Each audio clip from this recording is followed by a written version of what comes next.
tudo bem com vocês? E, gente, hoje a gente vai dar sequência à leitura da nossa Bíblia. Lembrando que a gente está em Gênesis, né, no Antigo Testamento. Hoje já vamos para o capítulo 43, que é o retorno, então, dos irmãos de José ao Egito. Lembram que um ficou lá preso, o faraó, né, o governador, que era, então, José queria ver Benjamim, que seria o seu irmão menor, e o pai dele estava reticente com isso, não querendo perder mais um filho, né, gente? Então, vamos lá. Claro, se inscreve no canal, né? Eu me esqueço às vezes disso, mas espero que você não se esqueça. Você que ainda não se inscreveu, se inscreva. Vamos lá? A fome continuava assolando toda a terra. Assim, quando as famílias de Jacó e dos seus filhos comeram todo o mantimento que tinham sido trazido do Egito, Jacó ordenou aos filhos: retornai às terras do Egito e comprai um pouco mais de víveres para as nossas casas. Então Judá lhe lembrou: aquele homem poderoso nos advertiu expressamente: não sereis admitidos em minha presença, a menos que vosso irmão mais jovem esteja convosco.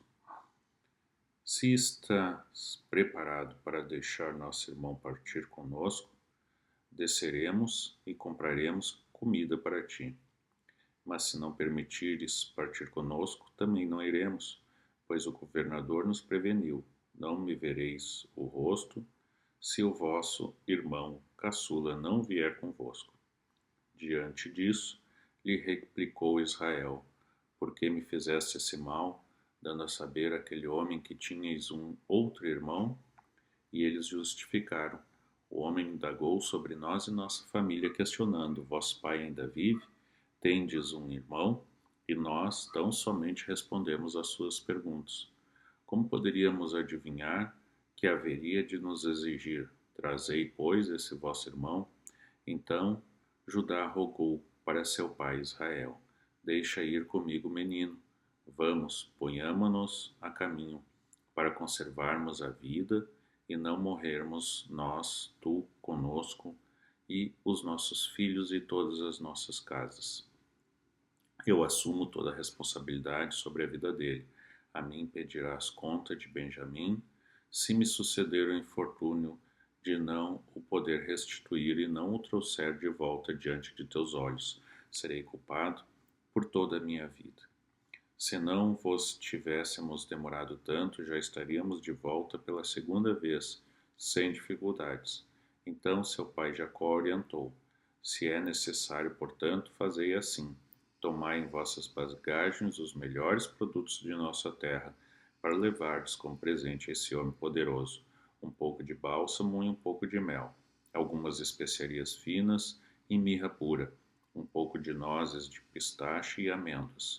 Tomai convosco uma segunda quantia de dinheiro e levai de volta o dinheiro que foi depositado na boca de vossas sacas de trigo. É possível que tenha sido um descuido. Tomai também vosso irmão e parti, retornai para junto desse governador, que é o Shaddai, Deus Todo-Poderoso, vos faça encontrar misericórdia junto desse homem poderoso, e que ele vos permita trazer vosso outro irmão e Benjamim de volta para casa. Quanto a mim, que eu perca meus filhos, se os devo perder.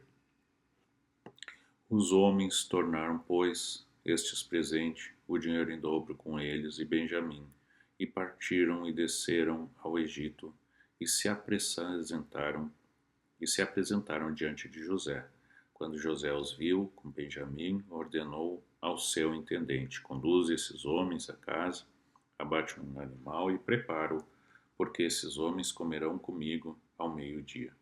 O servo administrador de José fez tudo exatamente como ele ordenara e conduziu os homens de Canaã à casa de José. Os irmãos de José muito se amedrontaram, porquanto estavam sendo conduzidos à casa do poderoso do Egito, e comentaram entre si: certamente, por causa do dinheiro que voltou em nossas sacas de trigo na primeira vez. Ele vai atacar-nos, subjugar-nos, tomar de nós os nossos escravos, jumentos e toda a bagagem que trouxemos. Por esse motivo, dirigiram-se ao servo, administrador da casa, de José e lhe disseram: Perdão, permita-nos falar no Senhor. Nós descemos uma primeira vez para comprar víveres, e quando chegamos ao campamento, para o repouso da noite, abrimos as nossas sacas de cereal. Eis que o dinheiro de cada um de nós havia pago se achava de volta na boca de cada saco, nossas próprias moedas intactas e na quantia exata, porquanto o levamos conosco.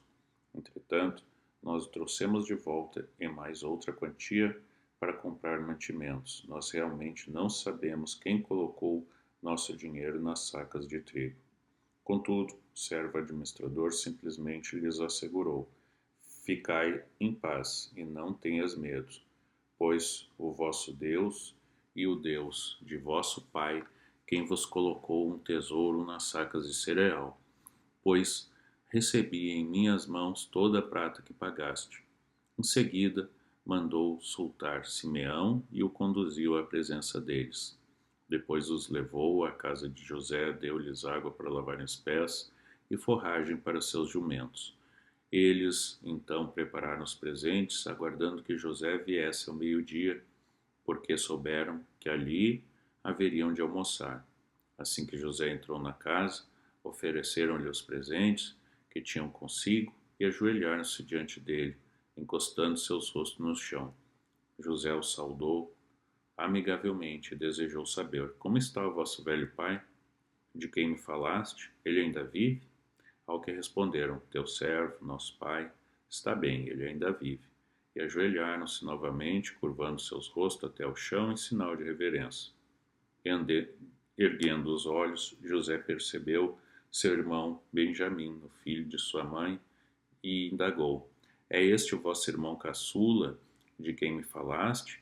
E dirigindo-se a ele proferiu: Que Deus te conceda graça, meu filho. E José apressou-se em sair, porquanto suas entranhas se comoveram tremendamente por seu amado irmão, e não podia conter as lágrimas que afluíam a seus olhos. Entrou em seu quarto e ali chorou copiosamente. Tendo lavado o rosto e restabelecido o semblante, voltou e, contendo-se, ordenou: Servi a refeição. Serviram-no à parte, eles à parte, e à parte também os egípcios que comiam com ele, porquanto os egípcios não podem tomar suas refeições lado a lado com os hebreus. Isto era um sacrilégio para eles. Seus irmãos foram colocados à mesa perante ele por ordem de idade, do mais velho ao mais jovem, e olhavam perplexos uns para os outros. Então lhe serviram da comida da mesa de José, e a porção de Benjamim era 5 vezes maior do que a dos outros, e eles festejavam e beberam à vontade. E do José, vou te contar, hein, bicho. José. E não é uma questão de vingança, né, gente? É uma questão de justiça. A gente vê que José ele foi bem justo, né? O único mal, vamos dizer assim, que ele fez a seus irmãos foi 3 dias de prisão, né, gente?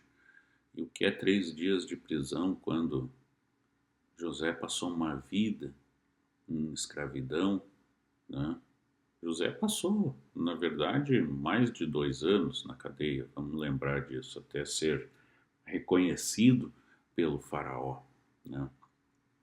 E sofrendo de todo tipo que é sorte, até porque ele foi vendido como escravo, ele foi posto num calabouço, né, numa cisterna de água seca, né? Não tinha mais água seca. Não tinha mais água, então ele passou as provações dele. Isso nos mostra novamente que todos nós vamos passar as nossas provações até encontrarmos graça aos olhos do Senhor. E olha que interessante, né? Muitas vezes essas provações que a gente passa não é na nossa terra. Muitas vezes essas provações são em outros lugares. Por isso, gente, a gente não deve ter medo, inclusive, de, se preciso for, se mudar. Eu sempre digo que quem cria raízes é a árvore, não nós.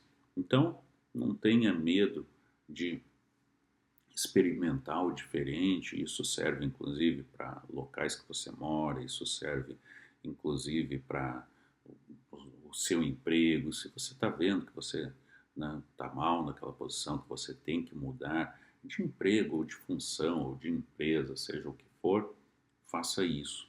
Se isso for da vontade de Deus, se isso foi um chamado que você recebeu de Deus. E é o que eu sempre digo, como é que a gente sabe se isso é de Deus ou se isso não é de Deus? De acordo com o que você sente. Se você tem uma sensação boa quando você pensa nisso, a chance de ser de Deus é muito grande. Se você tem uma sensação ruim ao pensar nisso, tem que mudar, meu Deus, e agora? O que eu faço? Provavelmente isso não é de Deus. Tá bom, gente? Hoje, dia 21, né? É segunda-feira e feriado para nós aqui no Brasil, então, né? Que você aproveite bastante para refletir a Páscoa aí que a gente passou há pouco, né? Também espero que você tenha refletido bastante também para se renovar em Cristo. Lembrando que a Páscoa é a ressurreição de Cristo, então a gente deve sempre se renovar em Cristo, na palavra de Deus também, na Bíblia, tá? Que é o que a gente faz aqui com vocês. Tá ok, gente? 7 da noite, volto com vocês, tá? Então se inscreve aí no canal que a gente tá muito legal, né? Muito legal essa história aí de José, a gente vai lendo aí com vocês, tá bom? Que Deus abençoe a todos vocês. Logo mais estamos de volta.